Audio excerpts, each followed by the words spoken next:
네, 안녕하세요. 오토타임즈 구기성 기자입니다. 저는 지금 조용하게 그리고 시원하게 달리는 아우디 이트론 스포트백에 올랐습니다. 이 차는 아우디가 우리나라에 두 번째로 선보인 순수 전기차인데요. 그만큼 아우디가 이제 이트론을 통해서 이 전동화를 강조하고 있는 듯한 그런 분위기를 조금씩 읽을 수 있을 것 같습니다. 기존의 이트론과 이 스포트백 어떤 차이가 있고 또 어떤 가치를 담고 있는지 직접 타보면서 말씀을 드리겠습니다. 먼저 외관을 한번 볼게요. 저는 작년에 이트론을 타봤었는데 아우디에서는 전동화를 잃은 Q6다 이렇게 설명을 했거든요. 사실 이 스포트백도 그 이트론의 쿠페형 버전으로서 상당히 날렵한 이미지와 크로스오버 스타일을 적절히 버무린 디자인을 갖추고 있습니다. 특히 이제 사이드뷰에서 좀 두드러진 차이를 볼 수가 있는데요. 이 하반신은 기존 이트론이랑 거의 똑같습니다.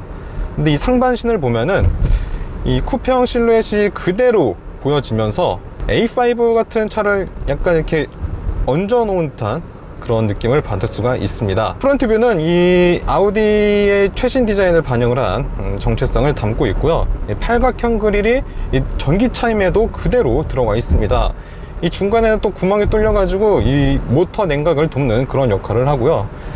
이 점에 대해서 이제 아우디가 어떻게 설명을 하고 있냐면은 우리는 전기차라고 해서 딱 티낼 게 아니라 좀 더 자연스러운 모습을 여러분들한테 보여드리고 싶다, 이런 그 뉘앙스를 언급을 했어요. 특히 날카롭게 그릴 쪽으로 파고든 듯한 이 헤드램프는 그냥 딱 봤을 때도 시원해 보이긴 하는데, 아우디에서는 이제 매트릭스 LED 헤드라이트 이렇게 부르기도 하는데 말 그대로 정말 이 앞을 환하게 비춰주는 그런 기능을 하고 있습니다.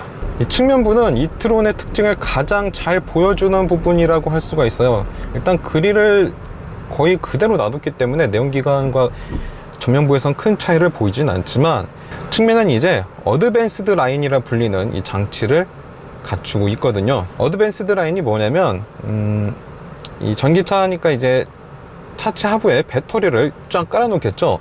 그 부분을 강조하는 선이라고 볼 수가 있습니다. 자, 측면에서 봤을 때 이 보통은 이제 클래딩이라고 하는 그런 플라스틱 부품을 덧대고 있는데, 그 부분이 이 차에서는 어드밴스드 라인 이렇게 불리기도 하네요.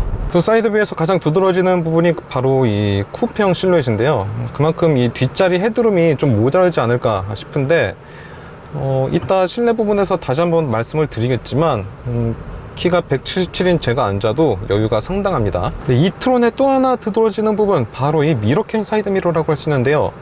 작년에 국내 출시한 이트론이 우리나라에서 가장 먼저 이 미러캠을 채택을 했습니다. 기존의 사이드 미러는 상당히 부피가 커서 공기장을 많이 받는데요. 하지만 이 부피가 작은 미러캠은 공기장을 줄이면서 연료 효율을 조금이라도 더 높일 수 있는 그런 시스템을 갖추고 있습니다. 물론 운전자 입장에서는 좀 상당히 낯설어요. 왜냐면 이 시선이 처음에 사이드 미러 자리로 갔다가 그 다음에 이 도어 아래 모니터를 향하게 되거든요. 지금도 제가 이 차를 처음 탄 것도 아닌데 잘 적응이 안 됩니다, 아직 솔직히.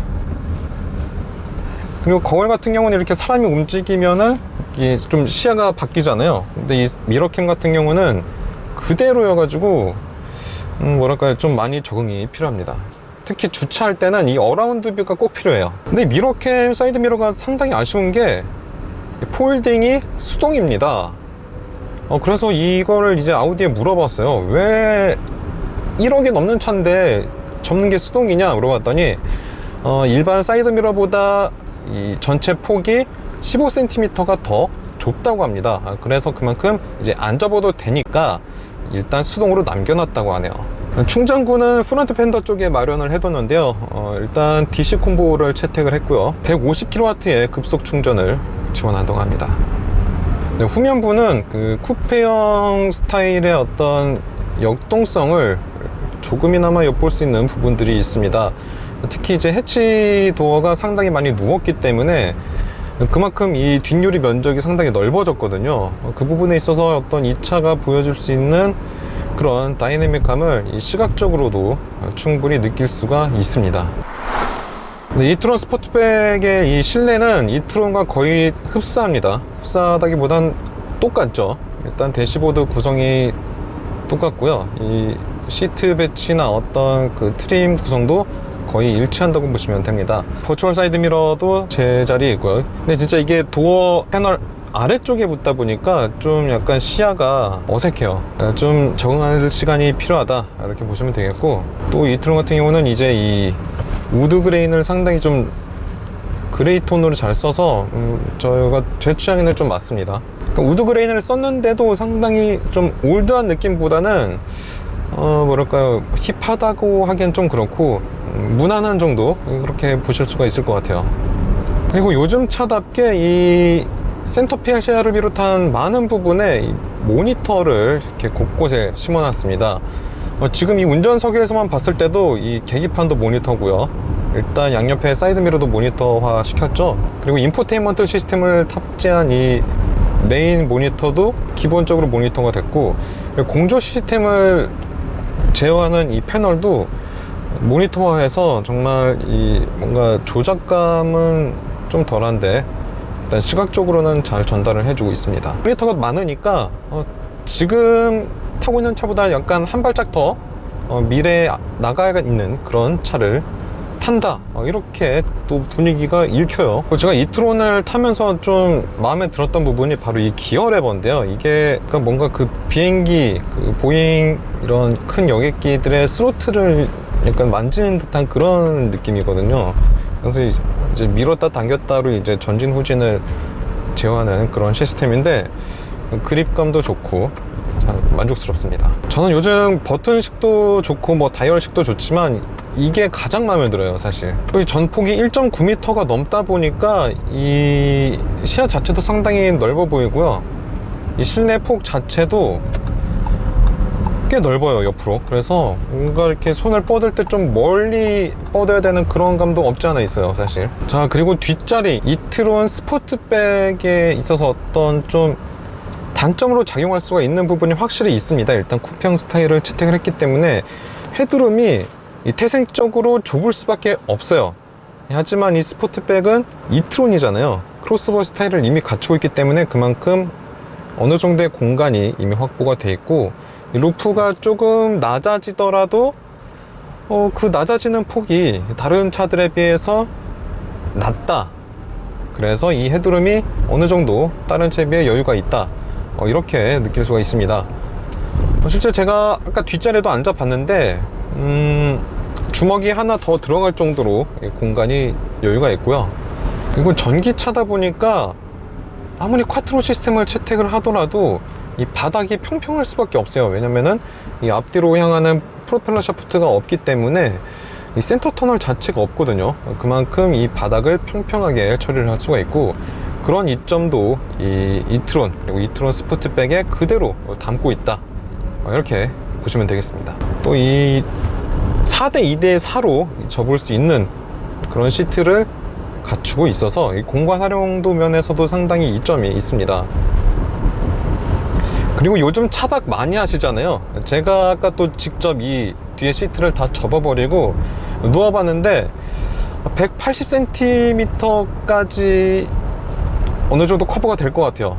대각선으로 안 누워도 이 반드시 누운 상태에서 이 앞뒤로 편안하게 누우실 수가 있습니다. 그리고 이런 쿠페형 SUV 스타일은 이 해치도어가 좀 더 일반 차에 비해서 넓게 열리기 때문에 차박할 때 이렇게 트렁크를 열었을 적에 좀 다른 일반 SUV보다는 문 쪽에 헤드룸이 좀 더 여유가 있는 그런 형태를 또 볼 수가 있어요. 하지만 이 쿠페형 SUV는 이 적재 공간이 아무래도 좀 손해가 보기 마련이죠.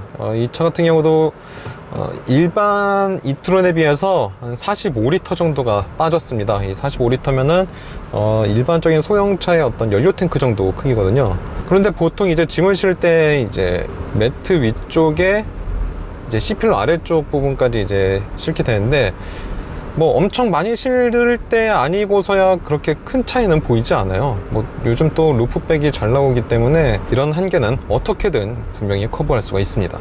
그리고 이 아우디는 조명을 참 잘 쓰는 회사로 널리 알려져 있죠.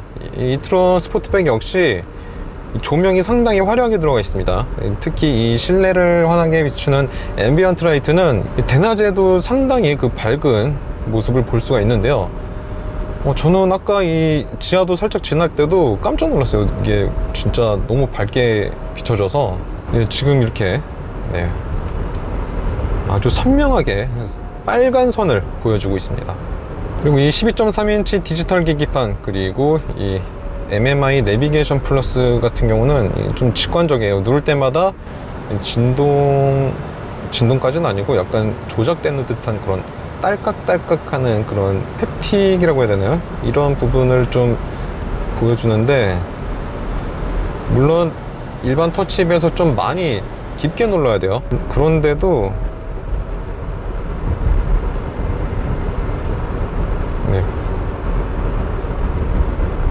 그래픽도 이 해상도가 높은 편이기 때문에 상당히 편하게 볼 수가 있습니다. 근데 아쉬운 점이 지문이 잘 묻어요. 그래서 이 출고할 때는 좀 보호 필름이라던가 이런 거를 좀 마련을 해 주시는 게 어떨까, 이렇게 좀 건의를 드려봅니다.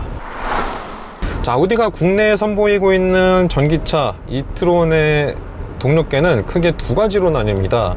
50 그리고 55 이렇게 나눠지는데, 일단 스포트백은 50이 먼저 들어갔고요. 그리고 하반기 안에 55가 들어올 예정인데, 이 차 같은 경우는 이제 71kWh 배터리를 탑재를 했습니다. 그리고 1회 충전 시 주행 가는 거리는 220km에 불과해요. 상당히 좀 요즘 전기차에 비해서 짧은 편이죠. 이 부분에서 이제 아우디는 우리 소비자들은 굳이 300km, 400km 이런 장거리 주행을 원하지 않는다, 이런 뉘앙스로 설명을 하고 있어요. 하지만 우리나라에서는 이 주행 가는 거리를 상당히 많은 소비자들이 보고 있기 때문에, 글쎄요, 이 부분을 네, 어떻게 풀어야 될지 좀 약간 우리나라의 어떤 한 소비자로서는 좀 많이 아쉬운 그런 부분이 아닐 수가 없습니다. 그리고 아우디 전매 특허인 콰트로 구동계를 갖춘 이 차는 전기 모터가 각 바퀴 축마다 하나씩 달려 있어서 듀얼 모터 시스템을 채택을 하고 있습니다. 시스템 합산 출력은 최고 313마력, 그리고 최대 토크는 55.1kgm인데요. 실제로 이렇게 좀 주행을 하다 보면은 300마력 정도는 충분히 내는구나, 그리고 이 전기차 특유의 최대 토크가 바로 출발하자마자 나오는 만큼 또 가속 면에서도 그냥 무난한 그런 성능을 보여주고 있습니다. 저는 이 이트론은 좀 모터 구동음이 다른 차에 비해 좀 큰 편이거든요. 그래서 이 부분은 어떤 그 내연기관차의 엔진음이 아무리 이 소음 진동 대책을 확실히 세워도 조금이라도 이 탑승자한테 전달하듯이 이 이트론도 그런 부분을 어느 정도 보여주고 있는 게 아닌가, 그런 생각이 듭니다. 그리고 쿠페형 실루엣을 갖추고 있다 보니까 이 바람 소리가 들릴 법도 한데 거의 안 들려요. 실제로 이 차는 이제 공기저항 개수가 0.25cd에 불과하거든요. 이거는 일반 이트론에 비해서 0.02cd가 더 적은 수치입니다. 그만큼 이 풍절음이 덜 들리거나 또 어떤 연료 효율 면에서도 좀 높은 그런 평가를 받고 있는데, 실제로 이 주행 가는 거리도 같은 배터리를 탑재를 하고 있지만 일반 이트론에 비해서 10km가 더 깁니다. 그래서 쿠페형이 어떤 그 적재 공간 면에서 좀 손해를 보더라도 에너지 효율 면이라던가 어떤 시각적인 디자인 면, 이런 점에서 봤을 때는 좀 더 우위에 있다, 이렇게 좀 생각을 해볼 수 있을 것 같습니다. 그리고 가속할 때 이 주행 모드의 차이가 좀 크거든요. 지금 다이나믹 모드를 주행을 하다가도 일반 D 모드랑 또 스포츠 모드가 있죠. 가속할 때 확실히 S 모드가 더 힘을 강력하게 뿜어주고 있습니다. 근데 D 모드로만 그냥 타도 답답함은 적어요, 사실. 그리고 이트론 스포트백은 이트론과 마찬가지로 에어 서스펜션을 장착을 하고 있습니다. 차고 조절을 최대 76mm까지 이제 폭을 조절을 할 수가 있는데, 이 정도면은 어느 정도의 약간 험한 임도 정도는 좀 무난하게 통과를 할 수 있을 것 같고요. 그럼 고속도로에서도 이제 지상고를 낮춰서 안정적인 주행을 할 수가 있습니다. 근데 그 76mm가 말이 76mm지 한 1, 2cm 정도만 조절을 해도 확실히 이 시야 자체랑 주행 안정성이 좀 많이 달라요. 승차감 부분도 이 내연기관차의 어떤 승차감을 잘 모사를 한 듯한 느낌인데요. 그 전기차 특유의 통통 이런 튕기는 듯한 그런 가벼움이 잘 느껴지지 않고요. 어떤 면에서 봤을 때 벤츠 EQC와도 좀 비슷한 면이 있어요. 저희가 지금 아까 차를 받아서 100km를 좀 더 탔는데요. 지금 주행 가는 거리가 133km가 남았다고 지금 표시가 돼 있어요. 그리고 이 차가 강남에서 홍대까지 넘어왔기 때문에 한 30km를 잡고 계산해 보면 주행 가는 거리보다는 조금 더 길게 갈 수 있다고 이렇게 판단을 좀 할 수가 있을 것 같아요. 근데 오늘 날씨가 너무 더워가지고 저희가 에어컨을 계속 지금 켜고 다니고 있거든요. 또 시승하다 보면 아무래도 급가속이나 급감속을 할 수밖에 없는데 그럼에도 이 정도면은 일단 인증받은 효율이나 주행 가는 거리보다는 좀 더 많이 가거나 효율이 높다, 이렇게 좀 판단이 되네요. 네, 아우디 이트론 스포트백, 이 차는 제가 생각하기로는 유일한 일렉트릭 쿠페형 SUV입니다. 그만큼 이 시장에서도 자기 자리가 확고한 그런 차라고 할 수가 있을 것 같아요. 하지만 그럼에도 아쉬운 점은 역시 주행 가는 거리죠. 220km에 불과한 주행 가는 거리인데 글쎄요, 아우디에서도 할 말이 분명히 많겠지만 결국에는 이 제품을 봤을 때 소비자들이 판단을 하는 부분이거든요. 그 점에 있어서 이 이트론 스포트백은 아주 보기 좋은데 내 차에 들기는 뭔가 좀 많이 생각을 해보게 되는 그런 차가 아닌가, 이렇게 결론을 내릴 수 있을 것 같습니다. 지금까지 오토타임즈 부기성 기자였습니다.